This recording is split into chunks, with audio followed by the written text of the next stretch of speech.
Then, if we look at my father he's still alive. He's exceptionally brilliant man. You would call him a genius. And as I grew up, he allowed me to ask 1,000 questions.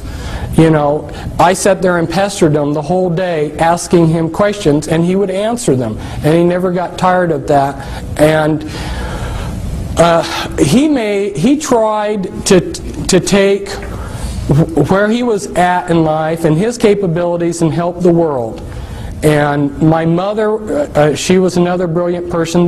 My mother and father grew up on farms. They were farm people, they were good people. They were not associated with the system at all, nor have any of my relatives, except for one of my dad's cousins in World War II, because he was a genius, worked on the Manhattan Project.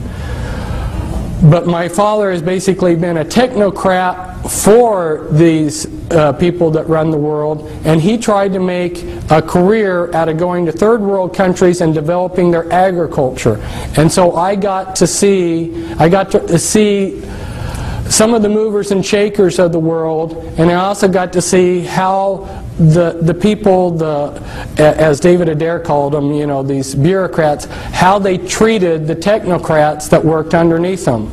My father was sent by the U.S. State Department aid program to Nepal when I was a child to develop the Nepalese agriculture, and he painstakingly typed up a big, massive report of their state of affairs all over the country, which he traveled on by foot and by jeep, and when he said, and a plan to improve their agriculture, and they had lost it within 2 weeks, and that was back before there were photocopy machines. So I saw how saw time and time again how the people that are running this world just played around with people like my father, who sincerely wanted to improve this world, this planet. Not growing up in this country and not coming to continental United States until I was 11, have an outsider's view of this country and what's going on. And you know, when you're in a situation, if you can step aside and look at it from a distance, you see it differently. And so there's a lot of things that I see about this country that maybe other people can't, because I have been in 33 countries and I've been a world traveler, and I see things from a different perspective. Plus, when I was in Nepal, we didn't have television. I spent a lot of my idle time reading Encyclopedia Britannica, and I went to a private school that when I came to the United States, I was 2 years ahead of the kids in public school. So that gives you a little bit of background of why, having been a truth seeker who's devoured books every day and have interviewed countless numbers of people and done all kinds of research, that gives you a little bit of background as why I'm up here telling you some of these things rather than somebody else. What I've seen at this conference so far, there's been a lot of things that pertained to my research on mind control. Our Japanese speaker last night, he talked about blood pressure in the head and how he went out to find out. It was so frustrating for me this last week. I tried repeatedly to get a chance to tell him why he didn't find any information on that when he went out there looking in the medical books. Because see, I have been spending time researching mind control and what these people are doing. And there's a cerebral spinal fluid, as well as the brain, the blood pressure in the brain, and a lot of other things that he's not aware of that have been suppressed by these people. This is information that they have suppressed, and the reason why is because there's only a few men in the world that know these things, and they're using it to enhance their programming abilities, their mind control programming abilities. So there's a flip side to this. Some of the things that I'm going to tell you about today are horrendous, but the flip side of it is that Some of the things that the New World Order and the Illuminati know, if they were put to good use, would be fantastic. I have repeatedly seen that these people are giving us the crumbs of technology and information. In fact, they go to, there's a conference, Bill Gothard seminars, where they teach spiritual principles for Christians. Their programmers go to these conferences. Their programmers, their mind control programmers, know how a person can make themselves into a great spiritual being. They know this far better than most of the Christians, but they use this information for evil. They're able to take and set in things within the life of a person to prevent them from becoming the person that they could have. So there is a good positive flip side to this, but if you saw what I've seen, it would make you angry that these people are taking what could be used for the elevation of mankind and they're using it to enslave us. Now, as I go through this, I'm going to touch on a whole variety of things because, like Dean was telling me, he says my audience knows a lot about the Illuminati. The thing of it is that the information, the level of information that I'm putting out about the Illuminati, unless you've been in touch with my information, you haven't heard it before, because that's a much deeper level than what the people are telling you. So I need to just touch on some things so you see the type of information that you can get. And this all pertains to the mind control.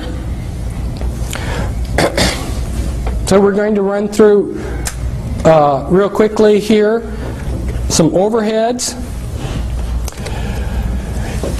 Around this date, Admiral Stansfield Turner, who was head of the CIA, went before a congressional subcommittee, and he admitted to them that yes, the CIA is carrying out mind control on countless numbers of unwitting American victims. And he even went so far as to say the basic methods that they use in this mind control: hypnosis, drugs, and torture. And around this period of time that he was addressing the congressional subcommittee, why the New York Times had this article. Here they mention a couple names of these are mind control programmers: Dr. Ewan Cameron and Dr. Louis Jolyon West. They were two examples of mind control programmers.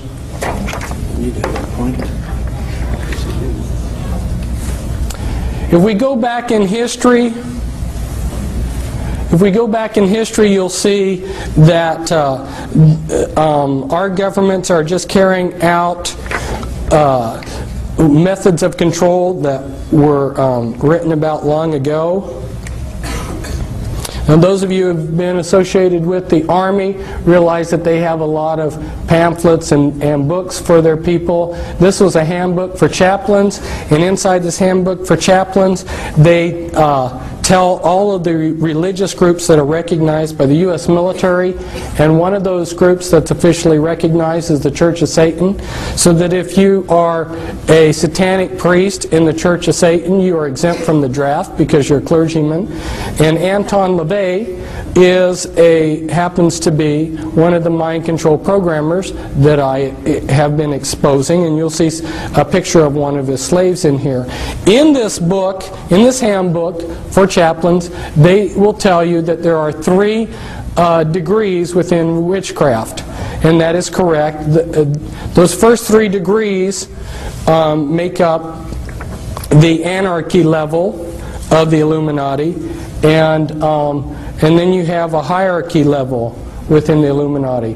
Last summer I went out on speaking circuit of 14 major U.S. cities, and there was a tape made, a professionally made tape in a television studio where I explain charts like this, explain a lot. So I strongly recommend that you get that videotape because it gives an excellent overview of a lot of things. But for instance, you'll have this diagram explained, and I go into the top 13 Illuminati bloodlines in that tape. I also have a book. This comes from a book, The Top 13 Illuminati Bloodlines. This pertains to the mind control because these bloodlines learned about these mind control techniques many centuries ago. These are the movers and shakers of the world. And for instance, the Rothschilds, their secret genealogy traces back, and this is inside information. You're not going to learn this reading a book. This is inside information. Their genealogies go back to Nimrod. So these are some very powerful bloodlines, and they have learned a lot of techniques for controlling long ago. And when you learn who the bloodlines are, it totally changes your view of history. Now, for instance, Grant and my co-author back there, Cisco, who I brought out of the Illuminati, her father was a programmer, and parts of her were used for programming. Her great uncle, her dad's uncle, was the head of the U.S. military during the Vietnam War, General Earl Grant Wheeler, and he was a descendant from Hiram Ulysses Grant. And Ulysses Grant was of the Collins bloodline and of the Delano family bloodline. Two very powerful bloodlines. And you may have thought that he was just a common ordinary person. To understand what's going on, you really need to understand these bloodlines, and that's why I encourage you to get the book that we have back there, the Volume 1 book, the Top 13 Illuminati Bloodlines. These are just some representatives of those bloodlines. And these are Illuminati members that I'm showing you here that are representatives of the different bloodlines. And the DuPonts, for instance, have been in charge of a large portion of the military-industrial complex. They've produced the gunpowder for all of our wars. So every war that we've had, they've gotten incredibly rich.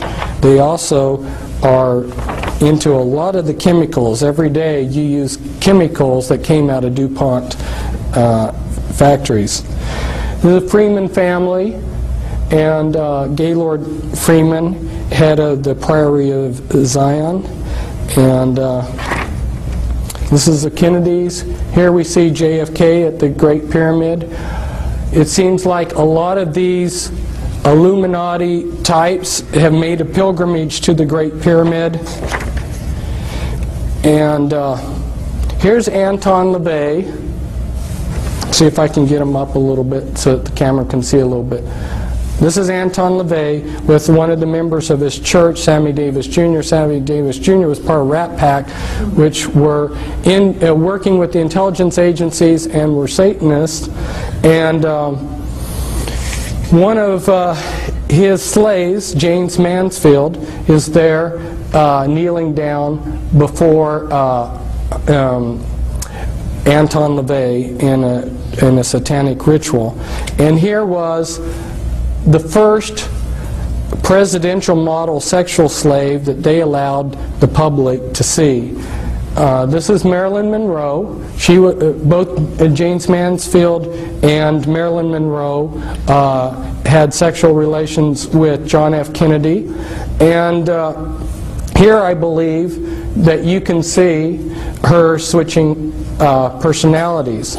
When I start talking to you more about how the mind control is done, you'll understand what I mean by switching personalities, because they create